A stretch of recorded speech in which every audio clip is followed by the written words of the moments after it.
Euzu billahi mineşşeytanirracim. Bismillahirrahmanirrahim.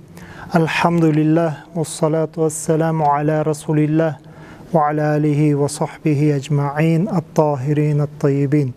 Esselamu aleyküm ve rahmetullahi ve berekatuh. Elhamdülillah bugün dagı uşul Kuday Taala tawfik berip Kur'an'da iki paraсын büttük, 30. parаны, анан 29. parаны толугу менен büttük. Эми 28 парага кириштик, иншалла. 28 параны ошол этек жагынан баш жагына карай айтканга аракет кылабыз, иншалла. Этек жагын тандап алганыбыз себеби могул бүгүнкү күндө актуальный болгон темаларга жооп бере турган бир сүрө бар. Бул Пайгамбар алейхиссаламдын үй бүлөсүнүн ичиндеги болгон окуя тууралуу айтып берет. Ал деген ар бирибиздин азыр мусулманмын деген аял менен эркектин ортосундагы болуп аткан окуялардын байланыштуу да, ошолорго окшошуп кетет. Ошондон биз эмне кылабыз, ибрат алабыз иншалла. Бул сүрөнүн аты Тахрим деген сүрө. Пайгамбар алейхиссалам өзүнө бир нерсени тыйып, бул нерсени кылбаймын дегенден улам келип чыккан сүрө. Бул сүрө Мединалык сүрө болуп эсептелет, Мединада түшкөн. Пайгамбар алейхиссаламга 107-чи сүрө болуп түшүп атат. Куран толугу менен уже толукталып калган. Мындан кийин дагы 7 сүрө калды. 7 эле сүрө калды, толук Куран толук менен болот. Ошондой акыбал азырчы. Анан кийин Куранда 66-чы сүрө болуп эсептелет, 28 паранын этегинде. Анан 12 аяттан турат иншалла. Кыска сүрө, бирок аябай өтө бир өзүнүн ичине көптөгөн суроолорго жооп камтып алган иншалла. Бул сүрөнү түшүнүш үчүн биз Мединага барышыбыз керек. Мединадагы дагы Пайгамбар алейхиссаламдын үй бүлөсүнө таандык болгон нерсе бул. Макулбу? Ошол Пайгамбар алейхиссаламдын үйүн сахабалар көбүнесе күндүзү дагы, кечиндеси дагы, түндөсү дагы келип аңдыган сахабалар болгон да. Пайгамбар кандай жашайт депчи. Сырттан мындай сырткы жагынан карап, кандай амал болот, кандай нерселер болот, кимдер келет, кимдер кетпейт дегендей. Ошол сыяктуу бул жерде бул сүрөнүн түшүшүнө бир канча нерселерди айтышкан экен даалымдарыбыз. Көптөгөн ойлор бар, хадистер бар буга. Ошолордун бир экөөсүн айта кетебиз иншалла. Бул сүрөнүн түшүшүнө Пайгамбар алейхиссалам аялдарын ошол убакытта 9 аялы болот. 9 аялы болот. Ошонун бирөөсү бир күн аял, калгандары эркин аялдар. Риваят кылынат, Пайгамбар алейхиссалам ошол өзүнүн аялдарынын арасында кечиндеси эмне түндү бөлүп, бир күн бул келинчегинде жаткан болсо, кийинки түн башка бир келинчегине барып, ошондой күндөр белгиленген эле. Анан Хафса эненин күнү болуп калган учур болот. Күндүз экен булчу. Хафса эне болсо Пайгамбар алейхиссаламга ошол күнү кайрылып, өзүнүн атасына барып, баягы энесин, атасын сагынып кеткен болот дагы, кадимкидей уруксат сурап кетет. Мен ата энеме барып зыярат кылып келейин депчи. Кадимкидей ар бирибиздин келинчектерибиз бар. Бир күнү карасаңыз эле мындай бир башкача мамиле кылып калат да сизгечи. Эмне болду десең, апамды, атамды барып сагынып кеттим, көрүп келейин дейт да. Бул жаңы үйлөнгөндөрдө же болбосо негизи ошол жашоонун баштапкы акыбалында аябай көп болот. Анан Пайгамбар алейхиссалам уруксат берет. Барып кел деп. Макул деп ал зияратка кетет атасы менен энесиге. Атасы болсо бул Умар разияллаху анху болот. Кийин ошол эле анын комнатасында неме бөлмөсүнө ошол жерде отурса Пайгамбар алейхиссалам ошол күн аялы Мария деген кыпти Мисырдан баягындай белекке келген аял болот. Ал ош кирип калат. Кирип калганда ал жерден баягы ошол жерде болуп калат биргеликте. Анан ошол жерде бир канча убакыт болгондон кийин Хафса эне кайтып келет. Кирип келсе баягы жерде пайгамбар алейхиссалам менен Марияны не кылат, ошо экөө жатканын көрүп калат. Анан ошол жерден кайтып кетет, үйүнө кетип калат. Кийин кайра келгенден кийин пайгамбар алейхиссаламга бир катуу сөздөрдү сүйлөйт. Катуу сөздөрдү. Сен менин жогумда менин үйүмө кирип, менин үстүмө киргизип алдың, неге анын комнатасына барбайсың?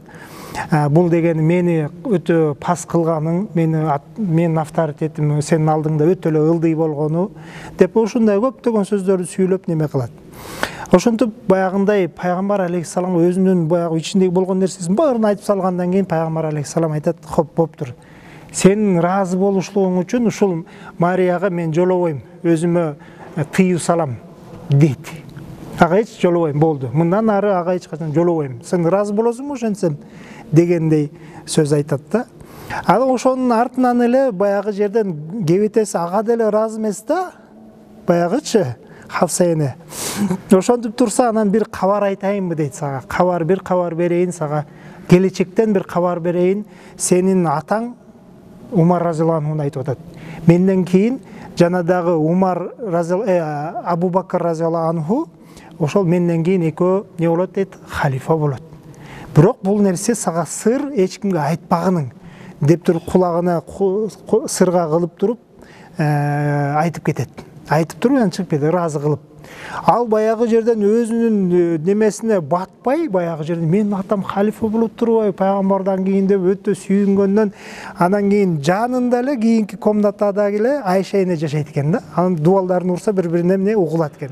Дубалды тарксылдатып ура баштайт, баягы жерден Айша эне: "Не болду айланайын" деп кирип келет да. Кирип келсе: ушундай бир сыр бар" деп айтып жиберет да баягы жердечи. Неге айтып жиберет? Себеп дегенде Абу Бакр разияллаху анху да бар да.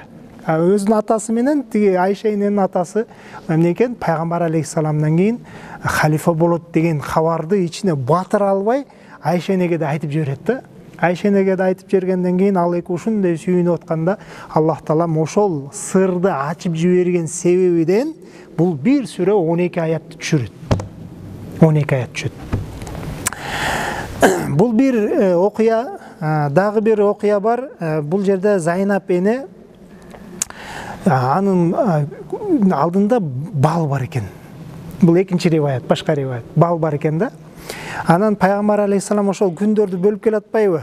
Күндөрдү бөлүп келатса, Зайнап эненикине келгенде көбүрөөк туруп калат экен да. Көбүрөөк туруп калат экен. Анан башка келинчектери баягы жерден кызганат экен. Неге буга көбүрөөк кирип калат? Не себептен бунда бизге мисалы 24 саат ровно болсо, буга бир аз кошулуп калат деге дегендей. Анан кийин көрсө, ал жерде бал бар экен, бал. Пайгамбар алейхиссаламга баягы балдан берип, пайгамбар алейхиссаламды аябай катуу мындай эч айтканда сыйлап, ухаживать этет экен да. Карайт экен, кызмат кылып. Ошончо бияктан Айша эне менен баягы Хавса эне экөө сүйлөшүп алат. Пайгамбар алейхиссалам мага келгенде мен дагы айтам, сен дагы айткының. Эмне десе, сизден бир оозуңуздан бир жаман жыт келип атат деген сөздү айтабыз. Эмнени жегенсиз деп эле кулагына айтып беребиз дейт да. Анан кирсе эле Хавса энеге Хавса эне айтат: "Сизден эмне деген жыт келип атат? Бир баягындай бир өтө бир жыты жаман болгон бир чөптү айтып, ошону жегенсиз го. Ошол оозуңуздан келип атат" деп. Ал жерден пайгамбар алейхиссалам эмне жегенин билет да. Ал бал жеген да. Аны анык билет. Ал жерден жиргене түшөт. Бир аз мындай себеп дегенде пайгамбар алейхиссалам бул жит маселесине аябай катуу көңүл бурчу да. Жыттуу нерселерди дайыма себинип, анан кийин жаман жыттарды өзүнөн кетиргенге аракет кылган. Оозун жууп, мисвак менен жана тазалап жүргөн, анан жаман нерселерди жеген эмес. Жаман жыт бере турган нерселердичи. Айша энеге кирсе дагы Айша эне да ошону айтат да. Ошол жерден андай болсо мен асал балды жебеймин. Себеп дегенде ал билет да балды жегеничи. Бал жегени бун тиги Зайнап эненин үйүндө көбүрөөк туруп калганын сезип атат, сөздүн маңызын түшүнүп атат да, төрүнчү. Сен тиякта көбүрөөк туруп атасың, биздикине келбей атасың, тезирээк келбейсиң, неге аякта көп кармалып калатасың деген сөздү айта албай эле бул жактан жаман сөз сүйлөп атканын түшүнүп туруп, андай болсо мен балды жебеймин дейт да. Силер ыраазы болосуңарбы? Мен балды жебей эле коеюн деген бир окуя бар. Ошентип андан тышкары дагы бир эки кабарлар бар экен. Мисалы бул жерде дагы бир эне бир аял өзүнү пайгамбар алейхиссаламга белек кылып берет. Өзүнү белек кылат. Белек дегенде кандай? Мынды мен сизди өзүмө тапшырдым, сиз мени алыңыз, баягы никеңизге никелеп алыңыз деген сөз да. Ошол жерде баягы бул келинчектер ыраазы болсун деп аялдардын эсебин көбөйтпөйүн деген максатта эмне бул аялды четке кагат, өзүн берген немесинчи. Өзүнө тартуулап атат да, мени ошентип өзүңүз никеңизге ал десе, башка аялдары ыраазы болушулугу үчүн жок деген сөздү айтат. Ана ошол жерден Аллах Таалам бул нерсени түшүргөн болот да. Кыскасы ушундай окуялардын артынан эмне Аллах Таалам пайгамбар алейхиссаламдын ордунун билгизип, жана дагы келинчектеринин орду кайсыл жерде экенин билгизип, бул сүрөнү түшүрүп жатат. Жана бул сүрөнү баштаган кезде дагы Бисмиллахир-рахманир-рахим. Я айюхан наби, о менин пайгамбарым, кабарчым. Наби дегенде Набиуллах да, Алланын кабарчысы. Бул жерден бул Аллах Таалам ушул сөз менен биринчи эле өзүнүн Кудайдын, өзүнүн пайгамбарына болгон адебин көргөзүп жатат да. Адебин. Аллах Таала адеп сактап атат пайгамбарга. Кандайынча десе, бул башка бир пайгамбарларга Аллах Таалам түз эле кайрылат. О Муса деп элечи. Мусаны Муса дейт, Ибрахимди Ибрахим дейт, Нухту Нух деп келген, Исаны Иса дейт, дагы ким кайсы пайгамбар болбосун, ошонун баарын өзүнүн атын айтып кайрылган да Курандачы. Идрис болобу, мисалы кайсы эле пайгамбар болбосун, атына айтылып, Адам алейхиссаламга деле мисалы. Бирок бир гана пайгамбар бар, атын атаган эмес Аллах Таалам. Эч бир жерде Аллах Таалам Мухаммад деп кайрылган эмес да. Бул адеп. Андыктан биз дагы өз адебибизди билишибиз керек.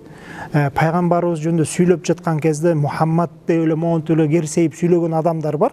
Мухаммад айтты депчи. Бул адепсиздик экендиги анык экендигин билебиз. Мындай сөздөрдүн сактангыла Аллах Таалам өзүн сактап жаткандай. Балким не деп айтышыбыз керек? Я Расулаллах, о пайгамбардын элчиси. Же болбосо кабарчысы депчи. Баягындай сыпаттар. Пайгамбар алейхиссаламдын көптөгөн сыпаттары бар. Ошол сыпаттарын айтып пайгамбарга кайрылуубуз бул адептен болот. Жана дагы бул жерде улуктоо деген нерсе бар. Бүгүнкү күндө мусулмандардын пайгамбары монтип айтты деп бир жөнөкөй эле сөз, бир мисалы Пушкин айткан сыяктуу эле да. Биздин Карл Маркс сүйлөдү дегендей эле баягындай бир ойчулдар бар го, ошолордун сөздөрүн трактовать эткенде же болбосо айтканда эле ошону паланча Гант айтты деп эле коюшуп атпайбы? Жок, андан сырткары биз урмат менен айтышыбыз керек да. Жана пайгамбар деп сүйлөп жаткан сөзгө урматты кошуубуз керек да. Жөнөкөй мисалы бүгүнкү күндө пайгамбар деген сөз жөнөкөй сөз болуп калды. Биздечи пайгамбар айтты. Не деп айтты? Момдай деп эле айтты деп. Бул хадис сахих. Анан кийин заиф деп эле бири-бирибизди баягы сахихти деле билбейбиз экенин, жана чын айтсачы, заиф деле мындай угуп алганбыз да, бул заиф, анан кийин бул сахих жана дагы мындай депчи. Алып эле пайгамбар момдай деп эле башка бирөөлөрдүн баштарына ура беребиз. Хадистин да баркы түшкөн, пайгамбардын да баркын түшүрө бергенбиз да. Бул жерде Аллах Таалам айтып атат: "Я айюхан наби, о менин урматтуу пайгамбарым" деп пайгамбарга кайрылып жатат. Менин улуу урматтуу пайгамбарым момдай деп айтты деген сөздөрдү кошконду үйрөнүшүбүз керек да. Макулбу? Лима тухарриму ма халаллаху лака. Эмнеге сага Аллах Таалам адал кылып койгон нерселерди келип туруп тыйып атасың? Бул жерде тухарриму деген сөздү тыйуу деген мааниде которушубуз зарыл. Себеп дегенде, кимде ким Аллах Таалам адал кылып койгон нерсени арам кыла турган болсо кафыр. Ошондой эле адал кылып койгон нерсесин арам кылып турган болсо кафыр болот. Макулбу? Мисалы, арак арам. Ошону адал дей турган болсо, ал түптүз эле капыр да, ошол жер турушу да капыл болот. Же болбосо нан, ошол эле нанды бул арам дей турган болсо, бул да капыр болуп калат да. Макулбу? Андыктан бул жерде лима тухарриму ма халаллаху лака дегенде Аллах Таалам сага адал кылып койгон нерсени эмнеге арам кыласың деп которгон туура эмес болот. Бул өтө бир чоң адепсиздик болот да. Себеп дегенде пайгамбарыбыз ушу момундардын момуну да, мындайча айткандачы, эң биринчи момун, андан бунун пайгамбар алейхиссаламдын деңгээлине ешбір момын жетпейді да. Анан келип алып туруп биз ошондой сен пайгамбар ошентип арам кылды дегенибиз туура болбойт да. Макулбу? Бул жерде эмне тыюу, мисалы өзүнө бир нерседен тыйып коюу. Мен буну жебеймин дейт. Адал эле нерсе. Бирок мен мындан тыйып коем, өзүмдү тыямын деген сыяктуу. Неге өзүңдү тыясың? Сага Аллах таалам уруксат берип койбодубу? Дегени жанакы маселелердин баардыгын тийиштүү кыла турган болсок, мисалы ошол биринчи эле Мария энени Хафсанын үйүндө ошол жерде отуруп калыш, бул жер адал болгон ал кишиге. Анан мисалы бүгүнкү күндө ошондой 2 аялдуу, 3 аялдуу эркектер болуп калса, бүгүн кечөөнө жакында могу Facebook'та окуп отурам, бирөө тамаша иретинде жазып коюптур. Бир киши 2 келинчеги менен тамак ичип отурат. 2 келинчегин бир үйдө экен да, ошон бир дастаркондо тамак ичип отурган кезде бул караса суу жок. Анан экинчи келинчегине айтат, барып суу алып келе койчу депчи, суу ичейин деп атат. Ал тура калып эле кызмат ниетинде барып суу алып келгенге кетет. Анан биринчи аял айтып атпайбы, мага деле айтсаң мен деле барып келмекмин дейт да. Мен деле чуркап барып келе коем. Дайыма эле ушуну жумшайсың, мени отургузуп коесуң. Менин колумдан тамак ичким, чай ичким, суу ичким келбейт да. Ошон үчүн мени мынтип отургузуп коюп тигини жумшайсың, тигинин кызматын жакшы көрөсүң да деген сөздөр жазып атат да. Анан бир убакта ошентип сүйлөп отурса эле баягы чуркап келип, суунап келип туруп эле коюп эле отура калып эле, мени жумшап коюп, экөөңөр мени жамандап отурасыңар да, дайыма мени чыгарып коесуңар да, менин артыман жамандайсыңар дейт да. Анан баягы жерден эркек ушундайынан не болуп кетти, ачууланып, бул келинчегинен дагы, тиги келинчегинен дагы ошондайынан, ушу экөөңөрдү алгандан көрө албай эле койсом жакшы болмок, тигиндей мындай деген сөздөрдү сүйлөп отурса, ылдый жагына бирөө комментарий жасап коюптур. Бул дагы аздык болот да, 3-сүн, 4-сүн алсаң болмок дейт да, ошентип жазыптыр да. Көрдүңүзбү? Бүгүнкү күндөгү биздин кызматыбыз, келинчектердин, өзүнүн негизги эле эркектин, биз ушул пайгамбар алейхиссаламдын үй бүлөсүнүн көрүнгөн баягындай мындай чыкканда үлгү болуп атат да. Үлгүлүүнөн кайтып кетип башка эле жакта жүрөбүз да. Келинчектерибиз деле, эркеги делечи. Аллах таалам ошондой нерсени оңдоп жатат. Сенин акың дейт. Ал нерсени өзүңө тыйба. Тыйбаган акың, сенин келинчегиң, сенин урум. Ал аялдар өздөрүнү пайгамбарга кызмат кылганга бел байласын. Балким сен алардын немесин издебе, ыраазылыгын издебегиң. Ал сенин ыраазылыгын издеш керек. Деген максатта Аллах таалам не кылып атат? Пайгамбардын өзүн айтып атат да. Мен адал кылып койгон нерсени өзүң арам кылба. Дегени тыйбагының. Жана дагы ошол жерде эле жеген мисалы бир келинчегине барып алып туруп, бул бир жигит айтат, мен 2 келинчегим бар дейт да. Эми айтып берип атат өзүнүн катынчы.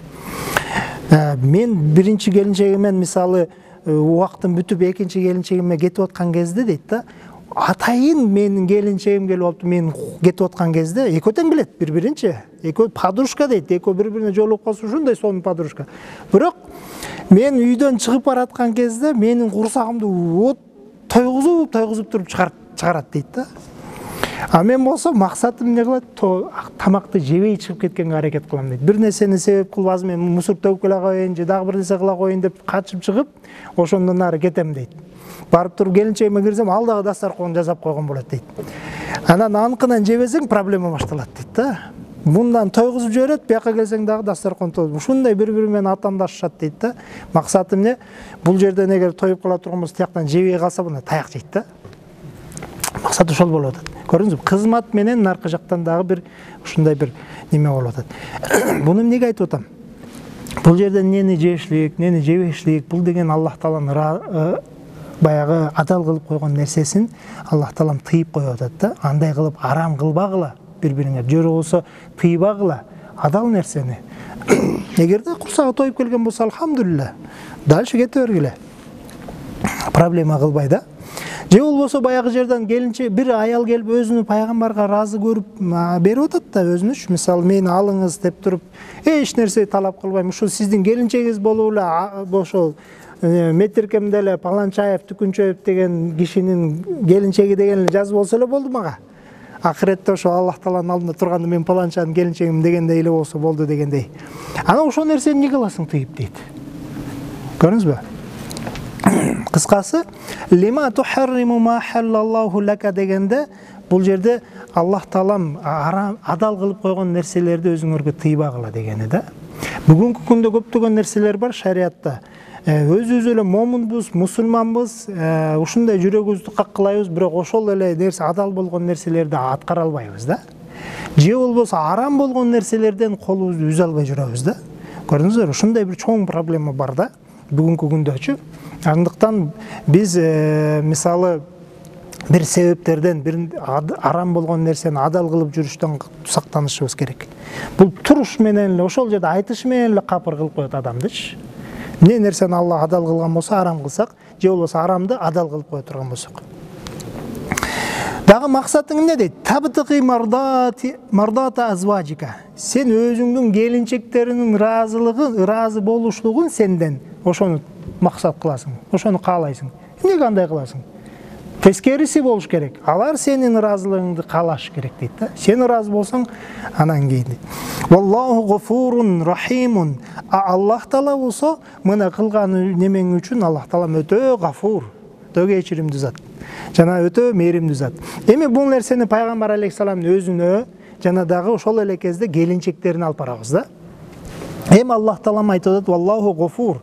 Аллах таала кечиримдүү зат. Мындай келип туруп өзүңдү тыйып койгон нерсеңди Аллах таалам не тыйбагының деп баягы өтө сый урмат менен айтып атат да. Өзүңө тыйбагының, бул адал нерсе. Адал кыла бергениң деп атат. Ошол нерсени кыл. Гафур деген ошол болот да. Баягы кичине кемчилик кетирип койдуң, аны көз жумуп койдук. Анан рахимун дегени эмне? Ошону кылгандан кийин, ошондон кийинки боло турган нерселерден сактап туруп, балким анын ошол нерсени аткара турган болсоң, Аллах тааланын мээрими бар. Мээрими бар иншалла. Бул пайгамбарга. Ал эми келип алып туруп бул жерден пайгамбар алейхиссаламга бир өзүнүн оюн баягындай жүрөгүндө болгон нерсесин баардыгын айтып салып атпайбы? Ал нерсе ошол себептен келип туруп ал адал болгон нерседен өзүнү тыйып салып атат да. Башка бир адамды себепкер болуп калып атат. Ошо адалды арамга, арамды адалга айландырууга. Значит, аял киши бул жерде чоң күнөөкөр кылып коюп атат да. Аллах таалам эгерде ошол нерседен баш тарта турган болсо, балким күйөөсүнүн ошол жердеги ыраазылыгын талап кыла турган болсо, гафур, Аллах таалам кечиримдүү зат. Жана кылганыңды көзүм жуп коет. Ал эми мээримдүү зат, ал кызмат кылып пайгамбардын ыраазылыгын таба турган болсо, анда Аллах таалам мээримдүү зат. Мээримин төгөт. Эми бул жерде тафсирде бир эреже бар, ошону айта кетейин. Бул эреже могул жердеги болгон аяттардын ар бирине мисалы туура келет да. Илгаул хусусият таъмимул умумат деген бар.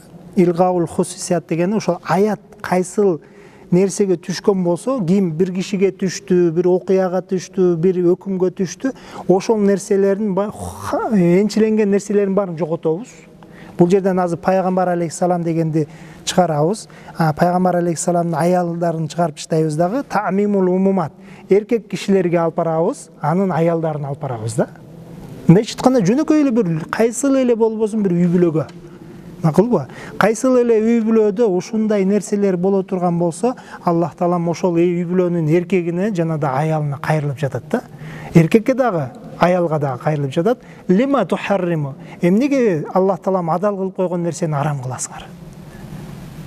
Кылбагыла дегени да. Адал нерсени адал деп айткыла. Эми адал дешликтен барып туруп аткарыш эмес, балким адалды адал деп айтыш керек. Арамды арам деп айтыш керек. Макулбу?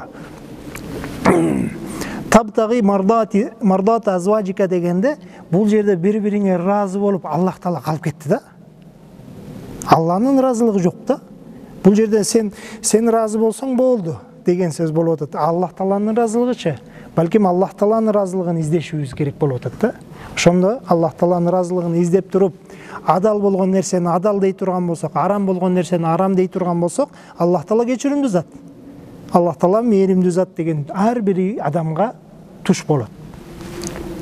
Qad faradallahu lakum tahillata imaниkum. Могул жерде сөздө Аллах таалам фарз кылды силерге, милдет кылды силерге. Өзүңөрдүн ошол касам ичип койдуңар да, мисалы бир нерсе кылып, мен муну жебеймин деп касам ичип жерди да. ошондой нерседен бошонуп, ошол нерседен кутулууга Аллах Таала буйрук берди дейт. Антип алып мен касам ичип койгон, мен аяка барбаймын. Мисалы да эми бир жерге барбаймын деп койгонсуз, ошол жака барбаймын деп эркек сөзүнө туруш керек деп алып эле монтип алып тура бергенде болбойт. Балким барыш керек ал жерге дачы. Ал жерге барыш керек. Эмне кылам анда? Анда ошол касам ичип койгонуңдун кафаратын бересиң болду. Бүт кутуласың дагы, кафаратын берип алып туруп, жанакы сөздү айландырып, адал кылып ишти бүтүрүш керек. Такыр эле бекем туруп албай да. Ошону айтып атат. Эми бул жерде пайгамбар алейхиссаламга не кылып атат? Бул жерде айтып атат да, балды жебеймин депчи. Балды болду жебейм. Сен разы болсоң мен бал жебеймин деди да. Эми ошол жебеймин деген сөзүңөн кутулгунун кафарат берип туруп, ошол нерсени барып жей бер. Жебе деп эмес, жей бер. Ошончолук эле силер дагы ошо пайгамбар алейхиссалам үйүңөрдө, комнатаңа, баягы бөлмөңөрдө көбүрөөк калышын кааласаңар, анда силер деле бал алып келип болбойсуңарбы? Силер деле бал алып келип коюп койгула, пайгамбарды ошондой эле кызмат кылгыла, ошондой иштерди кылгыла, силерге пайгамбарга жагабы экен, жакса анда келгиле. Не кылабыз? Кызмат кылабыз деген сөз да. Анан кийин могул жерде кад фарада деп келди да. Аллах Таалам фарз кылды депчи. Анан кийин лакум деген сөз ошол фарздын мубах экендигин, бул жерде фарз деген сөз, бул жерде мубах деген маанини түшүндүрүп жатканын билебиз. Себеп дегенде кээ бир аяттарда бир бар, Аллахта мисалы кутиба алейкум деп келет. Эгерде аля менен келсе, катаба сөзү же болбосо фараза сөзү аля менен келсе фарз мааниде болот. Фарз, милдет. Аткарбасаң болбойт. Мисалы орозо. Кутиба алейкумус сиям. Орозо силерге жазылынды дегенде фуриза, фарз кылынды, милдеттүү түрдө. Ал эми бул жерде лакум менен келип атат. Бул араб тилинде алейкум, анан лакум. Экөөнүн айырмасы эмне экен? Алейкум менен келсе фарз болот. Ал эми лакум менен келе турган болсо мубах болуп калат да. Кад фарада дегени кад абаха деген мааниде. Не Аллах Таала мубах кылып койду. Мубах кылып койду дегени уруксат берип, ошол нерседен эгерде фарз болуп калса, анда такыр эле андан өзүңдү куткарбасаң болбой калат да. Мисалчы, тияка барбайм деп коюп отуруп алдың эле, андан барбайм дегенден кутулушуң үчүн сен кафарат беришиң керек, милдеттүү түрдө деген сөз болуп калат да. Жок, ыктыярдуу түрдө. Каласаң ошол нерсени бара турган болсоң, барасың, не кыласың, кафаратыңды берип кое бересиң, кутуласың. Күнөөкөр болбойсуң дегени.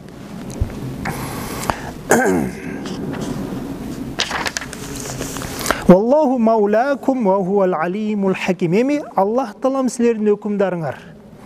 Монтип биз өзүбүзгө мисалы көптөгөн нерселерди мойнубузга илип алабыз. Мен ушул нерсени кылбаймын, же болбосо кыламын деп туруп алгансыз, бул өкүм чыгарып атпайсызбы өзүңүзгө? Өкүм чыгара турган өкүмдар бул Аллах Таала. Аллах өзүбүзгө бизге өкүм берет, моуну кыл, моуну кылба деп. Ал эми эгерде бир нерсени өзүбүзгө милдет кылып алган болсок, анын кутулуу жолу бар, эгерде күчүң жетпей калса. Күчүң жетпей калса. Маулакум, Аллах Таалам силердин маулаңар, эгеңер. Жана дагы ва хуа, ал Аллах Таала не ал-алим, ал силердеги болгон күч кубатты билүүчү зат. Караңызчы, ошол биз мисал кээ бир учурларда баягы жаш кезибизде айтып алганбыз да. Мен ар бир понедельник, анан кийин четверг күнү орозо тутам дедиңиз. Ушундай айбаттуусуз, бүгүнкү күндө 25 жаштасыз. Ошентип 25 жыл орозо кармап келдиңиз. 50-ге чыгып калдыңыз да. Анан карасаңыз 50-дө оор боло баштады. Оор боло баштады. Анан 70-ке барсаңыз, ошол нерсе такыр эле оор болуп кетти да. Кыла турган нерсеңиз мисалы. Эми бул мисал катары айтылып атат. Же болбосо баягындай бир көптөгөн мен дайыма орозонун биринчи күндөрү 3 күнүн орозодо эмне кылам? Ооз аштырам дегенсиз. Дайыма кылып келатасыз, акчаңыз бар, алхамдулилла, Аллах Таалам берип койгон. Ушундай келатсаңыз, бүгүнкү күнү банкрот болуп калдыңыз, орозодо келип калды да. Эми биринчи, үчүнчү күндө келип калды. Эмне кыласыз? Ошону айтып атат. Wallahu maulakum, силердин кудайыңар Аллах Таалам дейт. Силердин эгеңер. Ал билет. Андыктан ошондой өзүңөр мойнуңарга илип алган нерсенин кутулуу жолу бар, кафарат берип туруп ошол нерсени кутулуп калсаңыздар болот дегени. Ал-алим, не? Ал акыбалыңарды билет. Кандай болуп калат, кандай болбой калат, кандай мүмкүнчүлүктөр болот, кандай мүмкүнчүлүктөр болбой калат. Хаким жана дагы өзү өкүмдар, хаким зат, даанышман зат. Ал өкүмдү туура чыгарат. туура чыгарат. Бул жерде жакшы өкүм эме экен? Бул тахиллат айманикум. Бул эмне өзүңөрдүн ошондой берген касамыңарды кафарат берип кутулсаңыздар болот деген.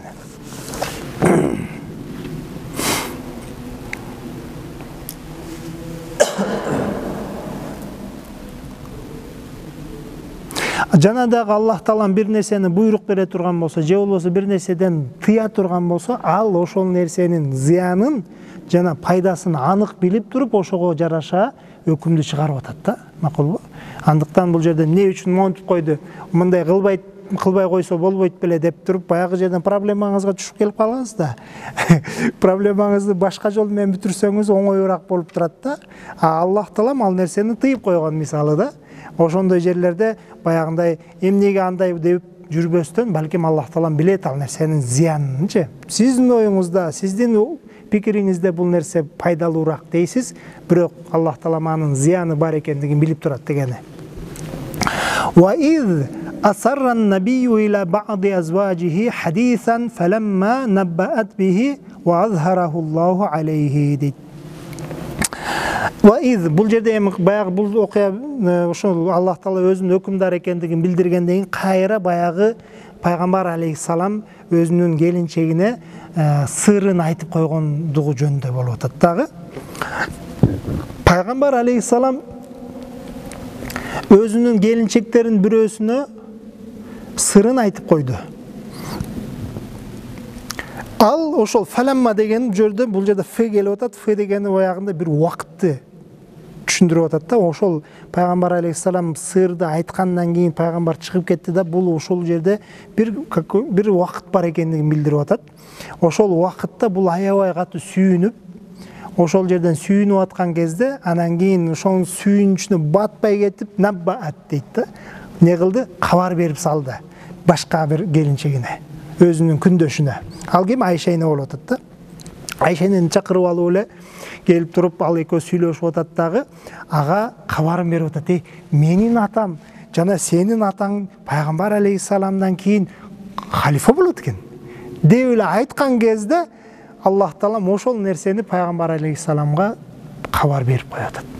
Макулбу? Ошол жерде болуп атат окуя. Экөө сүйлөшүп атат. Пайгамбар алейхиссалам чыгып кетти. Буяктан Жабраил алейхиссалам келип туруп, пайгамбар алейхиссаламга сиздин сырыңыз монтип мындай жол менен ачылып калды деп атат. Анан пайгамбар алейхиссалам кайра келип атат. Фазхараху Аллаху алейхи. Пайгамбар алейхиссаламга Аллах Тааланын өзү ал сырдын ачылып калгандыгын аныктап койду дейт. Аррафа ба'даху ва а'рада ан ба'д.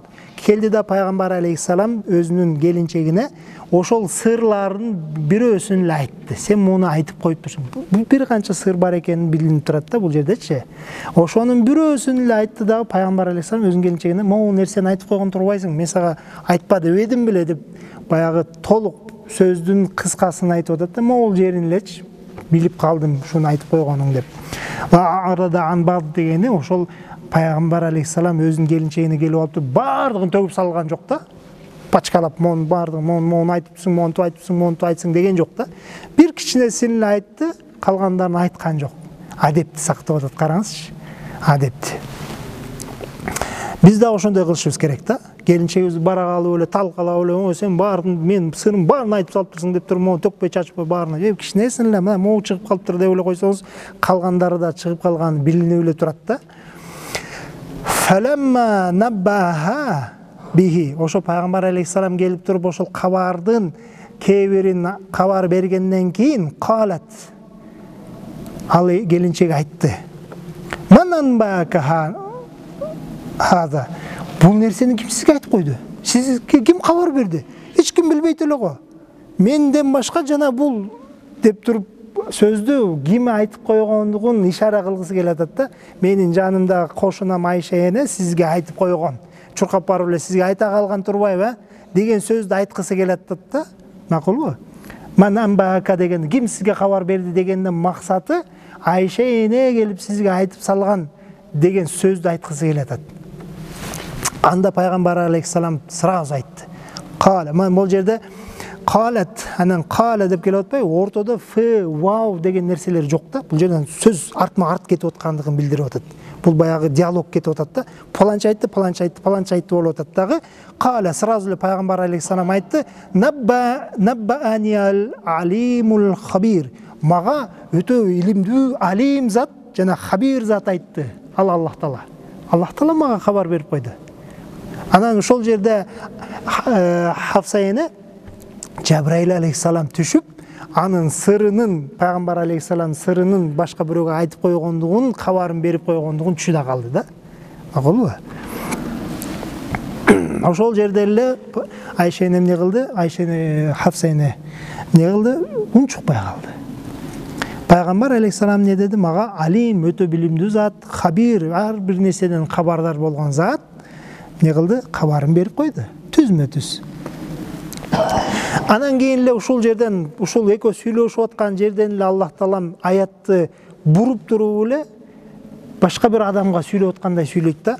Ин татуба, эгерде ал эки аял, карасаңыз, эгерде ал эки аял, бул жерде экөө сүйлөшүп атат.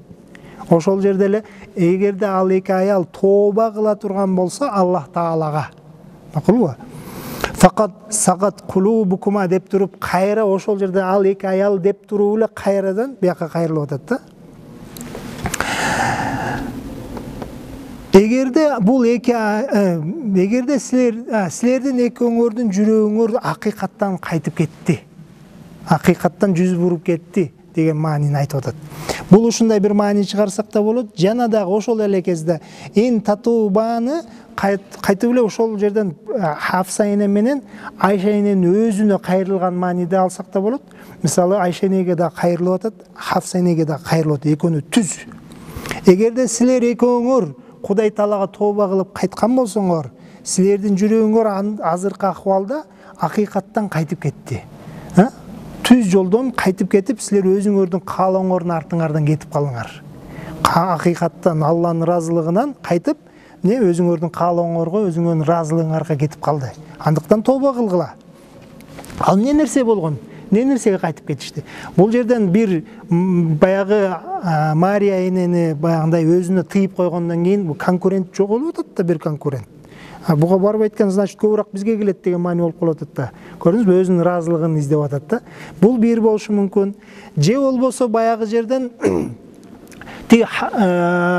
башка аялдардын аталары эмес, балким менин атам жана Айша эненин атасы пайгамбардан кийин орун басар болот экен деген баягындай бир сыймык болуп кетип атат да.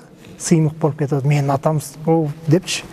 Ошондой акыйкаттан Аллах Тааланын жолунан кайтып бир кызыкчылык пайда болуп калды деген сөз болуп атат. Ва ин тазахара алейхи дегени ошентип эгерде Аллах Таалага тооба кылбастан балким бири-бириңерге экөөңөр Хafsa эне Айша энеге, же болбосо Айша эне Хafsa энеге бири-бириңерге баганда жардам берип, бири-бириңерге жөлөк тайып, таяк болуп, кол кабышып кое турган болсоңор дегени, бул Аллах Тааланын ыраазылыгын талап кылбай, балким өзүңөрдүн максатыңарга аракет кылып кала турган болсоңор деген сөз. Фа инналлаху хуа маулаху. Дагы деле пайгамбарга каршы чыга бере турган болсоңор, анда билгиле, анын силер каршы чыгып аткан пайгамбардын эгеси менмин дейт да. Менмин дейт. Жана дагы Жабраил алейхиссалам. Жабраил алейхиссалам да анын үстүндө турат. Жардамчысы. Жабраил бар, аны колдогон. Жана дагы салихул муъминина дейт. Жана дагы момундардын арасынан салих болгон пенделерим бар, ошолор дагы анын үстүндө ага жардам берет дейт. Силерге каршы аларга жардам берүүчү салих пенделерим бар. Бул жерде салих пенделерибиз көп эле алымдарыбыз ошол Абу Бакыр разияллаху анхунун өзүн, жана да Умар разияллаху анхунун өзүн айтып атат да. Жана андан да тышкары көптөгөн бир салих пенделери бар Аллах Тааланын. Алардын баардыгы бул пайгамбардын артында турат деген сөз. Макулбу? Жана дагы вал малаикату, жана периштелер, бул жерде баардык периштелер. Баардык периштелер ба'да залика, унаке силер ушинтип дагы деле пайгамбарга каршылык чыга бере турган болсоңор, захир, белине бел боло турган адамдар толтура дейт. Белине бел боло турган. Эми жанакы айткан сөзүбүздү караңыздар. Дагы деле биздин келинчектерге же болбосо бул эркекти деле алсак болот. Баягы айттым го, бир нерсе энчеленген нерселерин жоготуп туруп, эмне көпчүлүккө алып барабыз. Бул жерден эгерде кайсыл бир эркек же болбосо кайсыл бир аял өзүнүн келинчегине каршы же болбосо өзүнүн аялына күйөөсүнө каршы Аллах Тааланын ыраазылыгын талап кылбастан каршы чыга турган болсо, белгиле дейт. Андай эркектин же болбосо андай аялдын артында Аллах турат. Аллах турат. Жана дагы Жабраил алейхиссалам турат. Жана дагы салих пенделер бар. Алар дагы турат. Жана дагы бүткүл периштелердин баардыгы алардын артында турат. Мисалы, жөндөн жөн эле бир эркек келип алып эле аялды, эмне сен зинакарсың, анан кийин тигиндейсиң, мындайсың, мен келсем сен ушундайсың деп эле баягы ыраазы эмес да, кыскасычы. Экидүнү ыраазы эмес бул келинчегин алганыначы. Ушундай эле баягы жемелеп эле, кыска эле баягы жерден каршы чыга берет. Же болбосо тескерисинче аял. Бул эркек ушунчалык эртеден кечке иштеп туруп, колуна бир пакетти көтөрүп келип кирипсе дагы ыраазы эмес да. Эмне мен паланча тигинчелер машина минип жүрөт, биз дагы деле жөө жүрөбүз. Паланча түкүнчөлөр үй сатып алды, биз дагы деле квартирада квартирант болуп жүрөбүз. Квартирага акча төлөп жүрөбүз. Паланча түкүнчөлөр момундай болуп жүрүшөт, биз дагы деле момундай. Баягы эркектин кылган мээнетин көрбөй эле келип басынтып эле дагы эле неме кыла бере турган болсо, андай аял билсин, анын артында Аллах Таала турат. Жана дагы ошондой эле тескерисине эркекке дагы ошондой эле эскертүү. Эмне? Аллах Таала андай адамдын артында Аллах турат. Аллах жардамды берүүчү, Жабраил турат. Анан салихул муъминин да бар. Мисалы, ошонтип эле мисалы жөнөкөй мисалда, бирөө бүгүнкү күндө актуальный болуп атат да, бул маселе өтө эле көп болуп кетип атат. Келинчеги алып алды экинчини. Анан кийин биринчиси сотко бере берген да. Сотко бере берген. Анан ошентип сотко бере бергенде кээ бир адамдар тура кылат. Сотко бериш керек дегендер чыкты да. Алар билсин, ошол адам салихул муъмининдерге кирбейт. Ал момундардан чыкпайт, туура, момун ал, бирок салихке кирбейт. Ал ошо Аллах Тааланын өкүмүнө каршы чыккан пенделер болуп эсептелет. Ал эми башка бир эркектер, аялдар баардыгы баягы сотко берилип калган адамдын баардыгына жүрөгү ооруп айланайын деп баягы жерден кээ бирөөсү жакшы сөз сүйлөйт, кээ бирөөсү жардам берет, кээ бирөөсү жүрөгүнөн неме кылат, бир дуа кылат. Анан ошолордун баардыгы салихул муъмининдер. Кайсыл жак мазлум болуп, зулум көрүп аткан болсо, ошол зулум көргөн жакты ким колдой турган болсо, ошол салихул муъмининдер болот. Макулбу? Бул жерде кабарда келиптир. Пайгамбар алейхиссалам баят Хафса энени талак берип койду деген, ошол мамиледен кийин талак берип койгондугун деген кабарлар бар экен. Ошондо пайгамбар алейхиссалам кабар деп коем, кечиресиздер, оңдоп кетейин. Баягы үйүнө кайтып кетти го. Хафса эне келип туруп анан кийин чыгып алып кетип калып атпайбы? Үйүнө барды да, үйүнө баргандан кийин паланча түгүнчү болду деп сүйлөйт да ал дагы эми. Дегенде анан кийин ошол жерде баягы талак берип койду деген бир неме бар да. Ой, пикир айтылган ошондой. Анан ошол жерде Умар разияллаху анху келип алып туруп эмне кылат? Кызына болушабы? Же болбосо пайгамбар алейхиссаламга. Көрдүңүзбү? Ошондо пайгамбар алейхиссаламга келип алып Умар разияллаху анху айткан сөзү бар да. Көрдүңүзбү? Эгерде менин кызымда чындыкта эле хайыр, жакшылык болгондо сиз талак бербейт элеңиз. Ажырашпайт элеңиз дегени да. Бул деген сөзү менин кызымда жакшылык жок экендиктен сиз буну нерсени неме ажырашып атасыз деп туруп, кыз тарабын албастан пайгамбар тарапты алып атат да. Макулбу? Кийин ошол Жабраил алейхиссалам келип туруп, Хафса энеде жакшылык бар. Неге дегенде ал күндүзүн дайыма орозо кармап жүрүшкен, түндөсү болсо дайыма эмне тажуд окуп жүргөн аял экен да. Ошондо баягы могу жерде айтып атпайбы? Аллах Таалам кабар берип койду депчи. Ошондо Жабраил алейхиссалам келип туруп кабар бергени пайгамбар алейхиссаламды Хафса энеге кайра кайт дегени да. Макулбу? Ошентип баягы Хафса энени кайра кайтырып алып атат да. Бир риваят ошондой риваят бар. Андыктан салихул муъминин дегенде кимге? Биринчи эле ошол Умар разияллаху анху, жана дагы Абу Бакр разияллаху анху, жана дагы бүгүнкү күндөгү ошентип кайсыл бир жубайлар ажырашып кетип туруп, кимиси мазлум болгон болсо, ал тарапка жан тарткан адамдар кирет бул жака. Салихул муъминин болуп кирет, макулбу? А кимде ким баягы залымга келип алып эле, тура кыласың, ошондойду айдаш керек, тигиндей мындай деп туруп, бул жакты көбөйт ала турган болсо, ал момундуктан чыгып кетпейт. Момун ал делечи, бирок салихул муъмининдерге кирбейт. Акыйкатты сүйлөбөгөн адам. Вал малаикату, эми караңыздар, могул жерде момундарды Жабраил алейхиссалам менен периштелердин ортосуна коюп коюп атат да. Мындайча айтканда, акыйкатты сүйлөгөн кезде коркпо дегени. Акыйкатты сүйлөгөн кезде билгениң, бул жагыңан Жабраил колдоп турат, бул жагыңан бүткүл периштелер, асман жердеги толтурган периштелердин баардыгы сенин артыңда турат деген сөз да. Мен азыр акыйкатты сүйлөп койсом эле келип алып башыңа чаап туруп түрмөгө киргизип коет, анан тигиндей мындай деген сөздөрдөн коркпо дегени. Акыйкатты айта билиш керек, коркпош керек, жана дагы билиш керек. Эки тарабыңан Аллах Таала эмне? Жабраил менен периштелер менен короп эметип койгон. Жана дагы алардын үстүндө Аллах Таала бар да. Валлаху хуа маулаху. Аллах Таала анын эгеси деп. Аса раббуху ин таллака кунна айюбдилаху азважан хайран мин кунна дейт. Аса дегени баягындай үмүт деген сөз, бирок Аллах Таала өзүнө колдоно турган болсо, акыйкатта деген маани беребиз. А эмнеге Аллах Таала сразу эле акыйкатта деп суроо колдонбойт деген суроо пайда болуп калат да. Биз го ошентип сүйлөй беребиз, мисалы мүмкүн депчи. А бирок Аллах Таала мүмкүн дегени акыйкатта болот дегени. Мындан тышы мисалы бир падышалар дагы мүмкүн буну кылсак болот дегени аткарабыз деген сөзгө бар экен да, падышалардыкычы. Макулбу? Эмне себептен ошондой болуп калды десе, себеп дегенде Аллах Таала тараптан чындыкта эле акыйкатта ошондой нерсе бар, кылат. Бирок биз тараптан ошол нерсе кылынабы же кылынбайбы, ошого биз ылайыктуубузбу же ылайыктуу эмеспи дегенде мүмкүнчүлүк болуп калат экен да. Мүмкүн болбой калат биз тараптан. Эки тарап болуп атат да. Аллах Таала акыйкатта кылат, а биз тараптан ошол нерсе кылынабы же кылынбайбы дегенде үмүт болуп калып атат да. Макулбу? Жөнөкөй мисал. Аллах Таала дуаны кабыл кылат да, туурабы?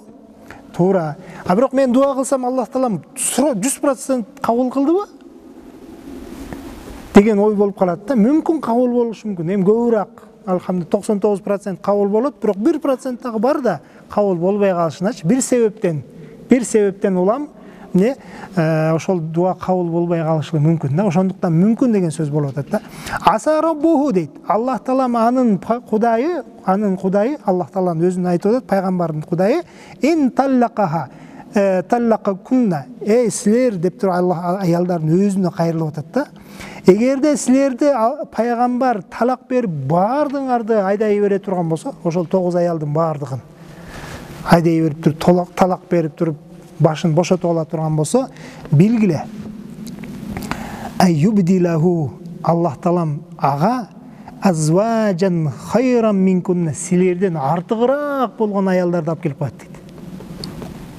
Эгерде силерден башын бошотуп ала турган болсо, силердин ордуңарга, ар бириңердин ордуна жакшыраак, силерден артыгыраак болгон аялдарды алып келип коет. Ал аялдардын сыпаттарын айтып коюп атат да бул жердечи. Муслиматин, алар мусулман болот. Мусулмандарды алып келип коебуз. Муъминатин, момундарды алып келип коебуз. Канитатин, канит дегени баягы ибадат кылуучу, канаат кылуучу, жана дагы түндөс туруп алып, күндөстө туруп, кайсы эле убакта болбосун Аллах Таалага дуа кылган ушундай бир бекем аялдарды алып келип коебуз. Таибатин, тоба кыл дегенде тоба кыла тургандардан, жана буларга айтты да тоба кылгыла депчи. Эми тоба кылбай койсоңор, силерди талак берип кое турган болсо, таибатин, биз тоба дайыма болор болбос ишке бардыгына тоба кыла бере турган аялдарды алып келип коебуз. Абидатин, ибадаттан баш тартпаган, кулчулукту башынан жерге коюп алып намаз окугандарды. Сажидатин, сайибатин ва абкара, керек болсо жуан аялдарды алып келип коебуз, жана да кыздарды алып келип коебуз дейт да. Алып келип туруп келинчек кылып силердин ордуңарга берип коем деди. Эми жанакы айттык. бир нерсени, ошо энчиленген нерсени жоготуп туруп бардыгына көпчүлүккө жүргүзөбүз. Кайсыл бир жубай аял менен эркек ажырашса, никелен алынган, экөө ажырашып атат. Ажырашып атканда кайсыл бир жактан жөнөкөй сөз менен касак кетсе, касак кетти. Ошол тарапка кийинки жубайы эң жаман bundan да жаманыраак жубай келет. Ал эми кайсыл жагы акыйкатта болгон болсо, мазлум болгон болсо, мындан жакшыраак күйөө берет, эркекке аял берет. Түшүнүктүү болдубу? Ошондуктан аял мисалы күйөөдөн эркек аялдан ажырап жаткан кезде мен ажырашам, мен талак алам, мен талак берем дегенден алдын ойлонсун. Сенден кеттиби же андан кеттиби? Эгерде эркектен кетип калган болсо, эч талак бербесин. Ошол аялды кармап жата берсин, себеп деген мындан жаманы келет да. Мунуку 1 метр болсо, тили 2 метр аял келет. Тили 2 метр болот. Макулбу? Эгерде бул аял эркектен ажырайын деп эле аракет кылып эле неме, бул кызыл камчы болгон болсо, мындан кызылыраак камчысы келет да. Мындан да өткүрүрөөк бир жаман бир жинди келет бугачы. Макулбу? Андыктан ошол ажырашып жаткандан алдын кимден кетти деген нерсеге суроо беришибиз керек дагы. Ошол суроонун жообунун негизинде жубайга Аллах таалам кийинки келе турган жубайлардын жакшысы же жаманы ушул нерсеге байланыштуу. Макулбу? Анан кийин биз көрүп жатпайлыкпы, күнү эле баягы паланча түкүнчө аял неметип кетиптир, кийинки аялы жаман сонун чыгыптыр дейт да. Же болбосо баягы күйөөсүнөн ажырап кетти эле, азыркы күйөөсү тим эле сонун аябай, тим эле пөпөлөп багып алыптыр дейт да. Мына ушул негизинде Аллах таалам убада берген. Убадасына турат да. Убадасы эмне экен? Жакшыраагын берип коем депчи. Жакшыраагын берип коем дейт. Кадырын билбедиңби? Анда мындан жаманын көр, буга мен жакшысын берип коем дегени. Макулбу? Анан кийин баягы бизде көп эле сөздөр айтып жүрүшөт. Первая жена от Бога, вторая от сатана депчи. Андай эмес. Бул орустардыкы. Биз аларга неме нетпеш керек. Макулбу? Экинчи аял алсам эле, сатана болот дебей. Балким бул жерде кимде касак бар? Кимде кемчилик кетти? Ошол кемчилик кетирген адамга жаманы келет. Макулбу? Мисалы эркек киши өзүнүн Кудайдын берген чыныгы жакшы аялдын баркын билген жок дагы, буну ушундай бир жаман сөздөр менен сүйлөй берип башына чаап, анан кийин айдап кутулуп, алхамдулилля, эми башка бирөөнү аял алам деп туруп үйлөнүп алды эле, анысы мындан жаман чыгат да. Тескериси дагы бар. Тескериси жанакы эле сөз, баягы кайсы бир эркектен жакшылык көрбөй, бул зулум көрүп атып, акыры талагын алып алып туруп, анан кийин чыга турган болсо башка бир күйөөгө, бул жакшы күйөөгө туш болот иншалла. Берекелүү күйөөгө туш болот да. Көп эле угуп атпайлыкпы, мисалы паланчайып, түкүнчөйүп баягындай неме кылып туруп, экинчи маселеси баягы аялдарда болуп аткан, бизде экинчи аялды алып алат эркектерчи, анан кийин биринчисин карабай коет да. Биринчисин карабай коюп эле, экинчисин карап эле жатып калат.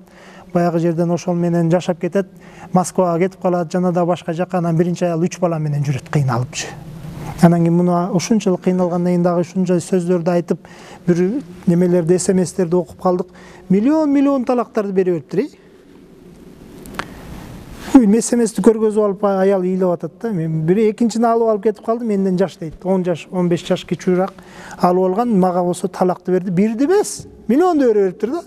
Ар бир эле сөз сүйлөсө эле талак дей бериптир да. Сөз сүйлөсө сага талагыңды бердим, сага энеңдикине бар, анан тигиндем дейди. Жалаң эле талак да.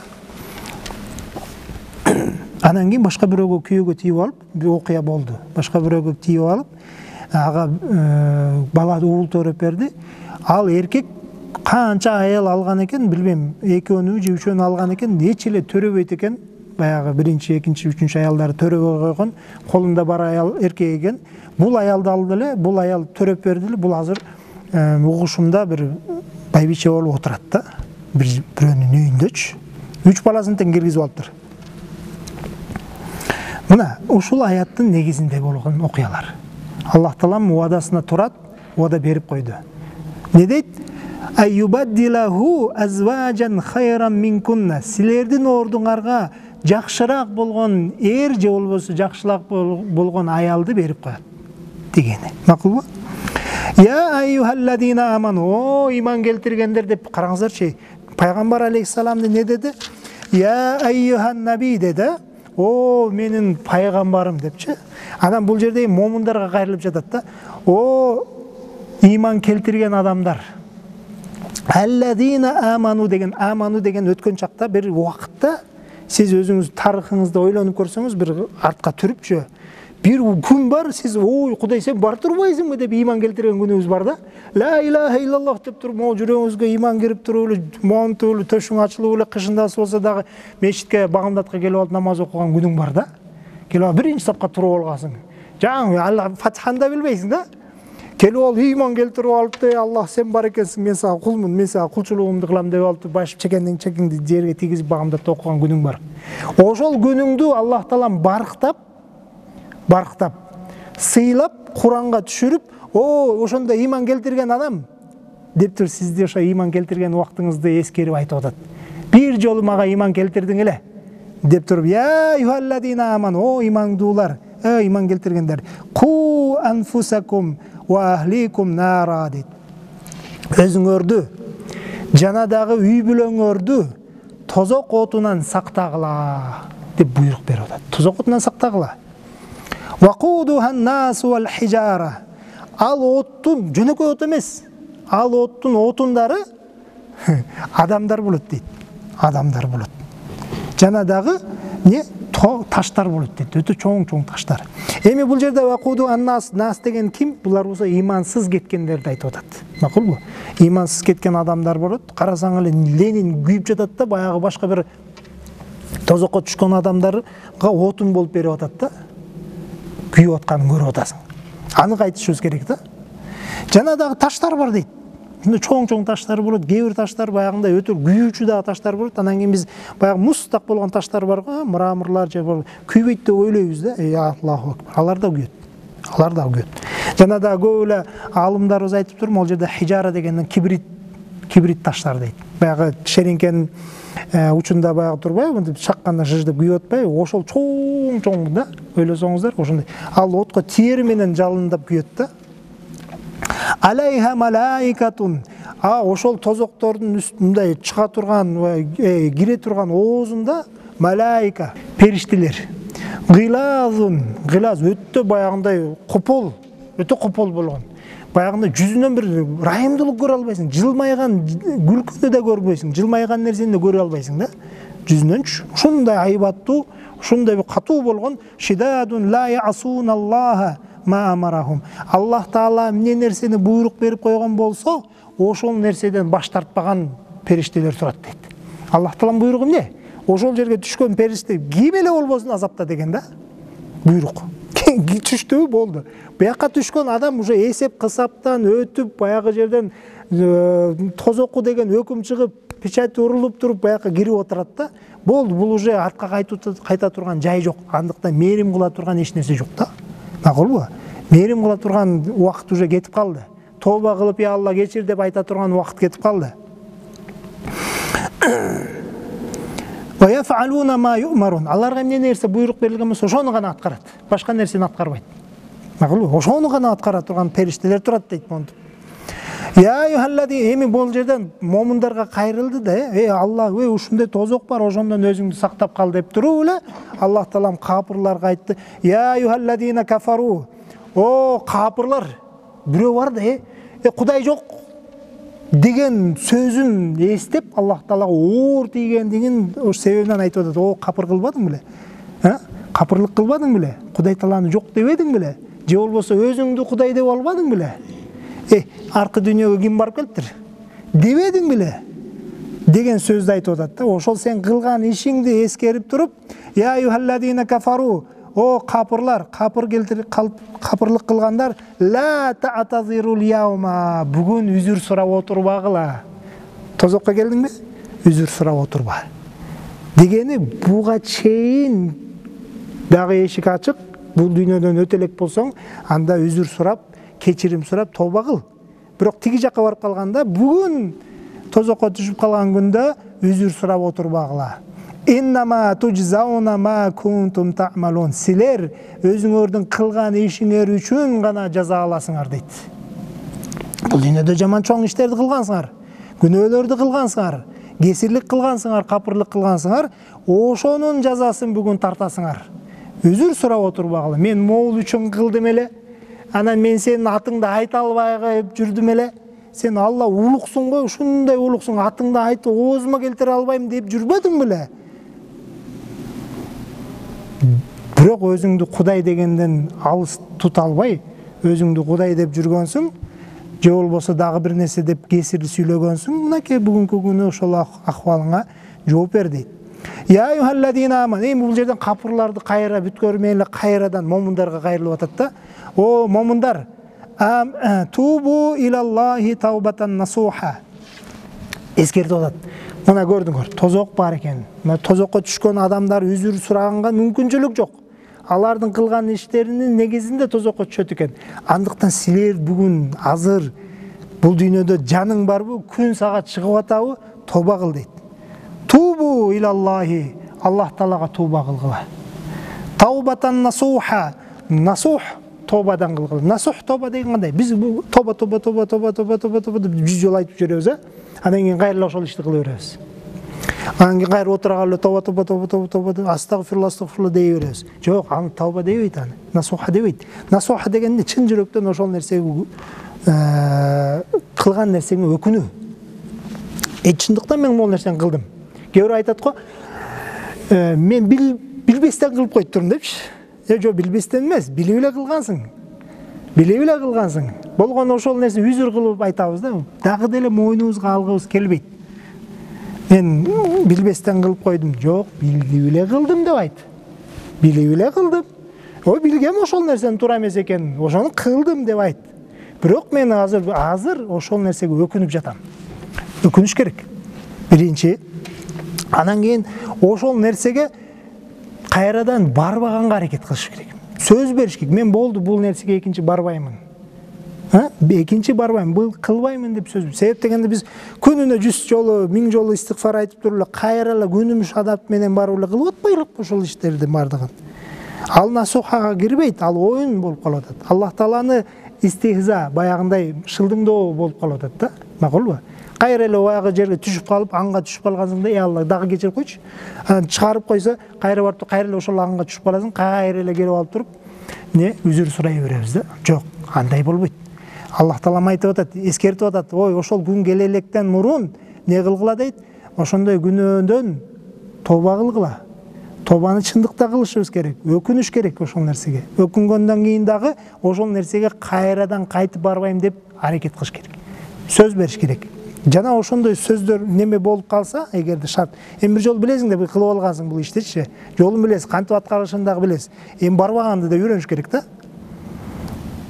Барбаганды да үйрөнүш керек. Ана ошол үчүн бизге сооп берилет Аллах Таала. Ушундай шарттардын баардыгы түзүлүп турса, келип туруп кылбай коюп кетип калсаң, алхамдулилла да, ана ошол тооба болот. Аса роббукум айюкаффира анкум сайяатикум. Мынакей силер ушинтип тооба кыла турган болсоңор, Аллах Таалам силердин кылган күнөө иштериңердин баардыгын кафарат кылып жок кылып берет дейт. Таптаза кылып коет, иншалла.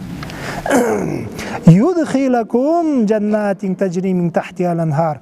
Алдыларынан суулар агып турган, агым суулар агып турган баягындай бейишке киргизет. Бейишке киргизет.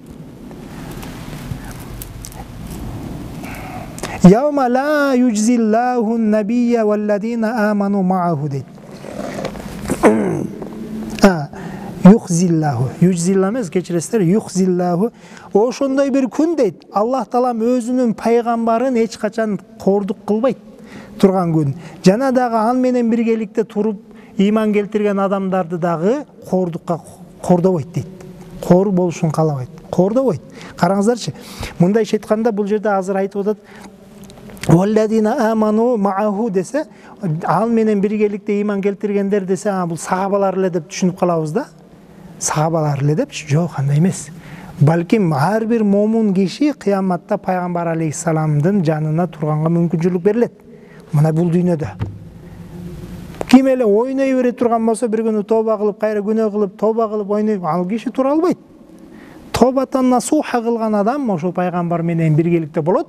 Иншалла. Аллах таала андай пендени пайгамбар менен биргеликте аларды кор кылбайт дегени. Нурухум яс'a байна айдихим ва биайманихим. Алардын жүзүнөн чыккан нурлар алардын алдын бардыгында жарытып турат. Жана дагы эмне? Айланасында, оң жагы, сол жагы бардык тегересинде. Якулун алардын айткан сөздөрүн айтып коюп атат Аллах тааламыш. Ошол кишилердин айта турган сөздөрүн Куранга түшүрүп коюп атат. Раббана, о бизди жараткан жаратуучубуз, атмим лана нурана. Биздин нурубузду толугураак кылып бер. Караш, өзү нур болуп турат, дагы деле толугураак кылып бер деп суранып атат. Уагфир лана, жана о тооба кылып алган бул дүйнөдөчү. Бул дүйнөдө тооба кылып, кечирим сурап, ошондой бир жалдырап Кудай Таалага тахажжуд окуган, жүздөгөн канча деген таспихтерди кылган, истигфар кылып алып туруп, ошо кыяматка барып алып туруп, нурду болуп пайгамбардын жанына келип алып туруп, не дейт? Игфир лана, биздин күнөөлөрүбүздү кечир деп дагы деле суранып атат да. Дагы деле. Бул жерде жанакы айттым го, Аллах Таалам кечирүүсү 100%. Бирок биз тараптан ошол кечирди деген кабарды ала элекпиз да. Документ печать урулуп келе элек да, сен бейишке кирдиң дегенчи. Ошондуктан бул айтып атат, вагфирлана да, дагы деле үмүтү бар да, коркунучу дагы бар да. Үмүтү дагы, коркунучу дагы бар. Мен баягыда бир дүйнөдө бир жерде бир күнөө кылып койдум, ошонун артынан тозокко кирип кетпесем эле деген коркунучу бар да. Кичинекей күнөө. Ошону эстеп алып, мен ошонун артынан тозокко кирип кетпесем, я Алла, бизди кечиргиниң дейт. Жана дагы бул атмим лана нурана дегени кандай? Бул дегени мындай да, баягы жерден бүткүл ойлосоңуздар, махшарда адам баласынын бардыгы турат. Адам алейхиссаламдан акыркы адам баласы бар го, ошол. Анан кийин биякта караса эле адамдардын нурлары өчүп кетип атат да. Нурлар жок, караса эле капкара болуп турат да. Баягы чогуу жүргөн достору, чогуу жүргөн тааныштарын көрөт, караса эле нурлары өчүп калган. Жүр мечитке барып келели десе, койчу мен жумушум бар деген адамдарды карасаң эле, жүздөрүнөн эмне? Нурлар өчүп калган кезде ошондо дуа кылат. Я Алла, менин нурумду өчүрө көрбө депчи. Менин нурумду өчүр. Көрсө адамдын нуру өчүп калат экен да. Жүзүнөн нур чыкпай калат экен да. Андай болсо менин нурумду жогото көрбө. Булардын күнөөлөрү бар турбайбы? Мен күнөөмдү да кечире көр. Булар күнөөнүн артынан тозокко кирип кетип атат эле. Мени ошол кичинекей бир күнөөнүн негизинен тозокко киргизе көрбө деген дуасы болуп атат. Иннака аля кулли шайин кадир. Ошондо дагы Аллах Тааланын кудуретине ыйман келтирип, сен ар бир нерсеге кудуреттүүсүң деп Аллах Тааланы мактап жатат да. Бул тозоктогу болот, ахиреттеги болуп аткан окуя. Бейишке тозокко кетип аткандагы акыбал. Я айюхан наби, кайыр эле пайгамбар алейхиссаламды өзү Аллах Таала пайгамбар алейхиссаламга кайрылып жатат. О, менин сүйүктүү пайгамбарым, жахидил куффара, мына азыр бүгүнкү күнү могу капырларга, мени жок дегендерге, же болбосо өздөрүнү капыр кылып алгандарга каршы чыгып жихад кыл. Жихад кыл. Вал мунафиқина, жана алардын арасында силер менен чогуу жүргөн мунапыктар бар, эки жүздүүлөр бар. Аларга дагы ваглуз алейхим, алардын бардыгына өтө кардуу бол, копол бол дейт. Эми бул жерде жахидил куффара дедик. Капырларга жихад кыл деген кандай болот? Ана мунафиктарга кантип жихад кылабыз? Капырларга билебиз да, мисалы бир капырлар өзүнчө эле бир мусулмандарга каршы чыгып, мисалы согуш ача турган болсо, кылычты көтөрүп алып, кадимкидей согушасың. А мунафик өзүбүздүн арабызда жүрөт да. Ал деле карасаң намазга келип туруп калат да. Намаз окуганда эле ыйман келтиргендей эле көрүнөт өзүчө. Ага кантип кылычты көтөрөсүң? Ага кылыч көтөрүлбөйт. Аларга, мунафиктарга жихад кандай болот десе, аларга далил менен дейт. Динди толук жеткизүү менен. Алар болсо сыртынан ыйманды көргөзүп жатат да. Андыктан алдыңа келип отуруп калды да, мисалы. Ага ыйман жөнүндө жакшылап түшүндүрүш керек. Айтыш керек, динди айтыш керек, жеткизиш керек. Ана ошол динди айтуу менен, жеткизүү менен аларга жихад болот да. Мындайча айтканда, бүгүнкү күндөгү болуп аткан ар бир мындай молдолор чыгып алып, элге жакшылык айтып, даватчыларыбыз даватка чыгып, элге жакшылык жеткизип атканы мына ушул. Жахидил мунафиқина, мунафиктарга жихад кылгыла деген ошол. Макулбу? А момундарга жихад кылынбайт. момундарға жахат кылынбайт, балким момундарға эмне кылынат? Тазаккур, эскертүү гана берилет. Биз бири-бирибизге эскертебиз дагы, балким ошол эскертүү бири-бирибизге пайда жеткизет, тийгизет. Вагулуз алейхим, жана ошол кылып аткан жихатыңарда мейли кылыч менен болсун, же болбосо мейли калем менен болсун, катуу-катуу айткыла. Катуу-катуу айткыла. Капырлар момундай болосуңар, мунафыктар мындай болот деп. Ва жаханнам, билгиле ошо капыры дагы дейт. Жана мунафыкы да бара турган жери тозок дейт. Ва бисал масир, жана кайтып бара турган жер канчалык жаман деп Аллах таалам өзү ошол нерсени жаман деп айтып атат да. Кайта турган жериңер жаман, эскергиле деп туруп бул жерден ошол 9-9 аятка чейин ушул окуя болду дагы. Кийинки аяттарда Аллах таалам бизге мисал келтирип атат. Мисал. Дарабаллаху масалан лиллазина кафару имраата Нух ва имраата Лут. О капыр болгон адамдарга мисал айтып атат. Капырларга. Кимдин мисалын? Нух алейхиссаламдын келинчеги. Жана дагы Лут алейхиссаламдын келинчеги. Караңыздарчы, бул жерде Лут, Нух деп алардын аттарын айтып атат. Пайгамбарга келген кезде я аюхан наби, о элчи деп, менин элчим деп айтып атат. Булар болсо Нух, Лут деп Аллах таала улук зат да, пендеси дал. Кадимки балаңды паланча Умар деп айткан сыяктуу эле, Алмазбек десең мисалы да, ошентип айткан сыяктуу эле Нух өзүнүн пендесин айтып атат. Ошонун келинчеги бар эле, ал капыр болуп кеткен. Капырларга капырдын мисалын айтып атат. Каната тахта абдайни, менин эки кулумдун алдында болгон дегени келинчеги болгон деген мааниде. Макулбу? Мин ибадина салихайни дейт. Ал биздин кулдардын арасынан деп караңызчы, бир канча деген Кудай таала өзүнүн менин кулум деп сыймыктанган адамдардын арасынан экөө Нух алейхиссалам менен Лут алейхиссаламды айтып атат. Алар салих болушкан. Фаханатахума, ал экөө келинчектери, ал эки салих пайгамбарларга кыянат кылышты. Фалам югния анхума миналлахи шай'a. Ана ошол кыянат кылгандары Аллах Тааладан бир нерсени аларды куткарып калган жок, эч кандай пайда берген жок деп атат.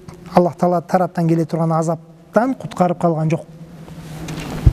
Кыйла, аларга айтылынат. Караңызчы, бул жерден ушундай өзүнөн артка түртүп, мисалы могул жерде бейишке кирип аткан адамдарды юдхилакум, Аллах Таала аларды киргизет деп өзүн айтып атат да. Алла киргизет деп айтып атат. Бул жерде болсо кыйла, аларга айтылынат. Ал ким айтып атат? Ким айтылып атат? Кудай Таала айттыбы? Же периштелер айтып атабы? Жабраил айтып атабы? Же Микаил айтып атабы? Жок, кыйла бирөө айтып атат. Ал бирөө баягы малайка гылаз деп айтпадыкпы? Бейиште тозоктун оозунда баягындай периштелер бар. Ошолор удхулан нара мa'ad-dakhilin. О тозокко кирүүчүлөр менен биргеликте киргиле деп айтылынат дейт. Бул бир. Экинчи мисал. Ва дарабаллаху масалан лиллазина аману. Иман келтирген адамдарга дагы мисал келтирип атат. Имраата Фирауна. Фираундун алейхилана келинчеги Мариямене. Из калат, ал ушинтип айткан, эскергиле дейт. Из дегени ошо эскерсеңер, эсиңерге тутуп алган же болбосо ошону эскергиле. Алын айткан сөзүн Рабби, о жараткан менин Кудайым деп айтып атат. Ибнили индака байтан фил джаннати. О бейиште сенин жаныңда бир үйдү куруп бер дейт. Бул жерде бир канча маселе бар, жакшылап кирип кетелик. Токтоло кетелик. Биринчиден из калат Рабби, жараткан деп Рабби дегенде бул иман келтирген экендигинин белгиси. Буга бул кантип иман келтирип калды? Бунун иман келтирип калышына себеп, мисалы Фираундун келинчегин ойлосоңуз, Фираун деген Египеттин падышасы. Келинчеги канчалык деңгээлде деп ойлойсуңар? Биздин биринчи айымыбыз да, мындайча айткандачы. Ал Египеттин биринчи айымы. Ал жерде кулдар бар, кызматчылар бар, бул алтындан ичет сууну, баягы жердин бардык нерсеси бар. Бирок ал ошондой акыбалда иман келтирип атат да. Ага ким бардап аткылды? Бул жерде Аллах Таала мага иман келтирип берип койду дегени. Макулбу? Кудурети. Аллах Таала бул жерде көргөзүп атат, кимге каласа иман келтирем иман берип коем дегени ушул. Макулбу? Ошондой акыбалда иман берип коюп атат да. Анан ал дуа кылып атат. О жараткан. Ибни дегени мага кур деп атат. Кур дегенде Кудай Таалам барып алып кирпичтерди монтип, бир цементти аралаштырып, куюп, анан кийин неме кылып, ушу кур деген ошол да турабы? Бул жерден өтмө мааниде да. Ибни кур дегени жарат деген сөз. Жаратып бер дегени. Халк кыл дегени. Макулбу? Ошондой мааниде түшүнүшүбүз керек да. Бул жерде баягындай түз маани алганыбыз болбойт. Эгер түз ала турган болсок адашкан болобуз да. Куранда көптөгөн нерселер бар, түз маанисин албайбыз. Балким өтмө мааниде алабыз. Кур десе, значит бул жерде жарат деген мааниде. Жараткының дегени. Макулбу? Жана дагы мисалы көптөгөн сөздөр бар, акыйдага кирип кетет. Мисалы Аллах Таала отурду десе, отурду деген маани чыгарбайт. Балким бул жерде ал жерде сайтара кылды деп, башкарды деген, бүткүл өкүмүн жүргүздү деген маани берилет. Мисалы да. Бул жерде эмне болуп атат? Кур дегени не жаратып бер мага. Айыңдака өзүңдүн алдыңда дейт, карчы. Бул дегени биринчи кошуна танда, анан кийин үйдү сатып ал дегени да. Көрдүңүзбү? Биринчи бул кошунасын ким? Өзүнүн Кудайын өзүнө кошуна кылгысы келип атат да. Анан кийин барып туруп бейишти тандап атат. Көрдүңүзбү? Көбүрө айтат да, мен бейишке барыш үчүн амал кылам дейт. Жок. Бул болсо Аллага жакын болуш үчүн амал кылып атат. Анан бейишти берсең бердиң, бербесең жок. Көрдүңбү? Биздин максатыбыз өзгөрүп калган да. Сен эмне үчүн намаз окуп атасың? Ой, бейишке кирейин деп атпайбы? Жок, астагфирулла, андай эмес. Бул Мариям энеден ибрат алыш керек. Ал айтып атат, сенин жаныңда мен болсом эле болду, сенин кулуң эле болсом болду. Анан бейиш деп атат. Көрдүңбү? Ибнили айндака байтан, өзүңдүн жаныңда мага бир үй, кичинекей бир үй. Кичинекей ал касырда жашайт кел деген немени ойлосоңуз, баягы Мисырдын немеси жашап аткан жеринче. Ошол жерде туруп алып, мага кичинекей эле бир жаныңда эле болсо, бир кичинекей кепене болсо болду. Тез айтайын, кечиресиздер, 2 минут берсеңиздер.